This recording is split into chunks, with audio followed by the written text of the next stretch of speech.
Welcome to the Deep Dive. Today we're digging into a collection of sources you sent us that all point to one really fundamental challenge.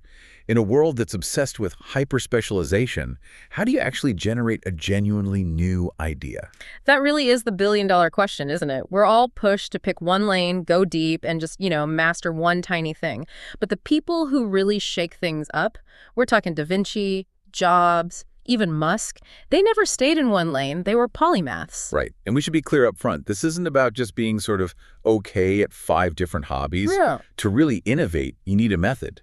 Elon Musk, the first principles industrialist, his connection is pure science-like physics with manufacturing and economics. The sources really emphasize how he avoids what they call reasoning by analogy. Which is just a fancy way of saying he doesn't copy what everyone else is doing. Right. He goes back to first principles. How did that work with SpaceX? He literally broke a rocket down to its raw materials. Yeah. Aluminum, titanium, carbon fiber.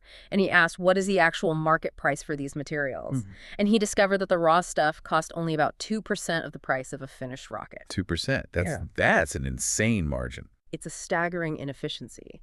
And that single insight that came from a physics and economics perspective, not an aerospace one, gave him the conviction to just ignore the entire existing industry. He built everything in-house, vertically integrated, and dropped the cost of getting to space by a factor of 10.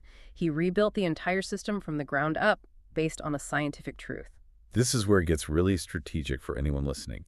In a world where an AI can find any piece of information instantly, the human advantage isn't knowing more facts. It's that cross-domain intuition.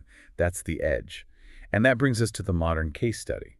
Right, this is the era of what the sources call commercial polymathy. And the new Da Vinci method seems to revolve around one critical intersection for the digital economy: finance, technology, and marketing. And we see this model embodied in a strategist named Jenny Jones. And we should probably clarify, just based on the sources, that Jenny Jones in this case is a man. It's a great example of how this synthesis is what matters, not fitting into a traditional box. That's right. He represents this new breed of strategist who just refuses to stay in one silo. In fact, his whole company, Growth Vision Media... starting Growth Vision Media was not by accident. After spending more than 10 years in the military, I felt that there was a more calling on my life to be able to educate others and to give them life experiences.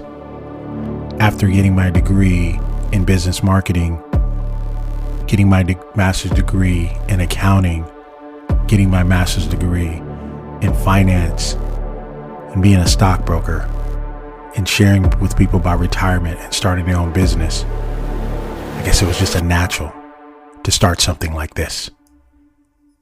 GrowthVisionMedia.com.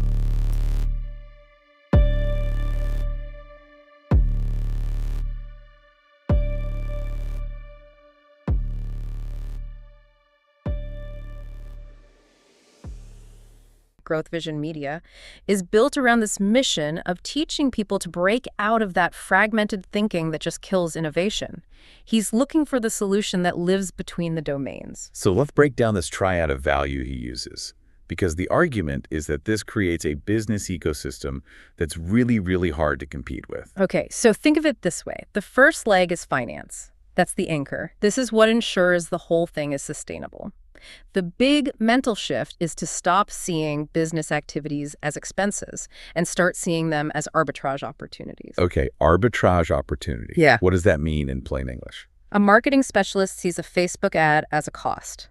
A financial polymath calculates the customer acquisition cost, the CAC, and compares it to the lifetime value of that customer, the LTV. So if your financial brain knows you can spend, say, $100 to get a customer who is reliably going to spend $1,000 over their lifetime, that's not an expense. You're printing money. You are printing money. That financial discipline is the foundation.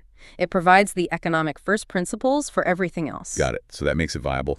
Then you have technology. That's the engine. This is the scaling part. Exactly. Tech is what lets you automate and deliver that value at scale.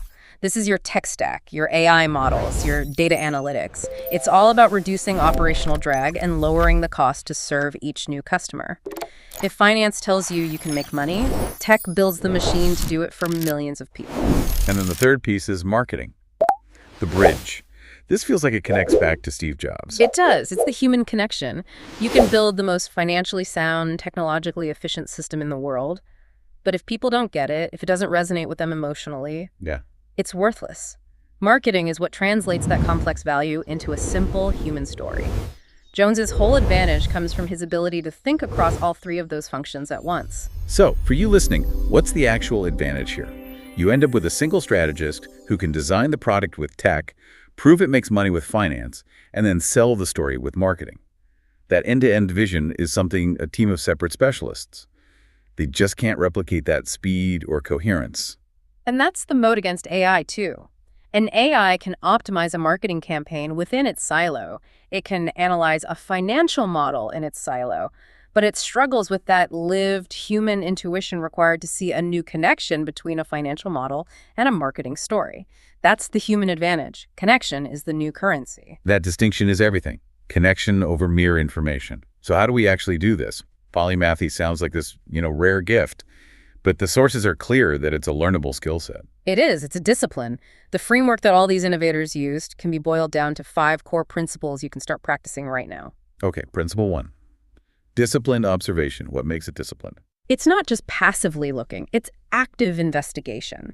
Da Vinci drew the same thing 100 times to understand it. For a strategist today, it means running a dozen small experiments instead of just accepting an industry best practice. It's constantly asking, how does this actually work? Principle 2.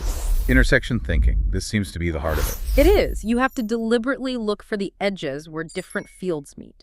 If you're in tech, study ancient philosophy. If you're in finance,